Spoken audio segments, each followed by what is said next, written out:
മനുഷ്യൻ്റെ ഒരു ദിവസത്തെ ജീവിതം ഏറ്റവും സന്തോഷകരമാവണമെങ്കിൽ അവൻ ചെയ്യേണ്ട ഒരു കാര്യം എന്താണ്? മനുഷ്യൻ എപ്പോഴും ചെയ്തുകൊണ്ടിരിക്കുന്ന കാര്യം എന്താ? എന്തെങ്കിലും ചിന്തിച്ചുകൊണ്ടിരിക്കുക എന്നുള്ളതാണ്. പലപ്പോഴും നമ്മൾ ചിന്തിച്ചുകൊണ്ടിരിക്കുന്ന കാര്യമായിരിക്കും നമ്മൾ ഓരോ ദിവസത്തെയും നമ്മുടെ മാനസികാവസ്ഥയിൽ മാറ്റങ്ങൾ വരുത്തിക്കൊണ്ടിരിക്കുന്നത്. അപ്പം നമ്മളൊരു ചിന്ത യഥാർത്ഥ രീതിയിൽ മാനേജ് ചെയ്യാൻ പറ്റുകയാണെങ്കിൽ ഒരു പക്ഷേ നമ്മുടെ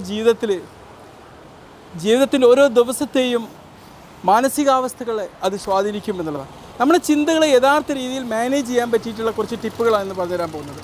ഒന്നാമത്തെ ഒരു കാര്യം എന്ന് പറഞ്ഞു കഴിഞ്ഞാൽ നമുക്ക് ഗ്രാറ്റിറ്റ്യൂഡ്, നന്ദി പറയേണ്ട കുറച്ച് കാര്യങ്ങളെക്കുറിച്ച് ഒരു ദിവസം ചിന്തിക്കുക എന്നുള്ളതാണ്. നമ്മൾ ഉറങ്ങുന്നതിന് മുമ്പും എഴുന്നേറ്റതിന് മുമ്പും നമുക്ക് ജീവിതത്തിൽ നന്ദി പറയേണ്ട കുറച്ച് കാര്യങ്ങളെക്കുറിച്ച് നമ്മൾ വേണമെങ്കിൽ ഒരു പേനയും പേപ്പറും എഴുതിയിട്ട് അതിനെക്കുറിച്ച് ചിന്തിക്കാൻ വേണ്ടി സമയം കണ്ടെത്തുക എന്നുള്ളതാണ്. ഇത് നമ്മൾ ചിന്തിക്കുമ്പം നമുക്ക് ഇങ്ങനൊരു വിഷയം നമ്മുടെ തലച്ചോറിന് ഇട്ട് കൊടുക്കുമ്പം ആ വിഷയത്തിൽ ഒരുപാട് പ്ലസൻ്റായിട്ടുള്ള ചിന്തകൾ നമ്മൾ ഉദിച്ചു വരുമ്പം നമ്മുടെ മാനസികാവസ്ഥയും അതിനനുസരിച്ച് മാറും എന്നുള്ളതാണ്. രണ്ടാമതായിട്ട് നമ്മൾ ദിവസത്തിൻ്റെ പല തവണകളിലായിട്ട് നമ്മളുടെ ആ ഒരു ദിവസത്തെ മാനസികാവസ്ഥ എങ്ങനെയാണ് എന്നുള്ളത് നോട്ട് ചെയ്ത് വെക്കുക എന്നുള്ളത്. അതിന് പറ്റിയിട്ടുള്ള ഒരുപാട് മൊബൈൽ ആപ്പുകളൊക്കെ ലഭ്യമാണ്.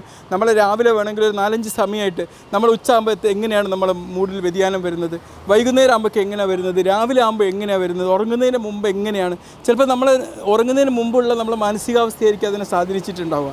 മൂന്നാമതായിട്ടുള്ളൊരു കാര്യം എന്ന് പറഞ്ഞു കഴിഞ്ഞാൽ നമ്മൾ ഏറ്റവും പോസിറ്റീവായിട്ടുള്ള ഒരു കൂട്ടുകെട്ടുകളിലേക്ക് വ്യാപിക്കുക എന്നുള്ളത്. പ്രത്യേകിച്ച് സോഷ്യൽ മീഡിയയിലൊക്കെ നമ്മൾ പോകുമ്പം ചിലപ്പോൾ നമ്മളൊരു ദിവസത്തെ മാനസികാവസ്ഥയെ സ്വാധീനിക്കുന്നത് മറ്റു പല മനുഷ്യന്മാരും ഇട്ടിരുന്ന വാക്കുകളുടെ പേരിൽ നമ്മുടെ തലയിൽ ഉദിച്ച ചിന്തകൾ കൊണ്ടൊക്കെ ആയിരിക്കും.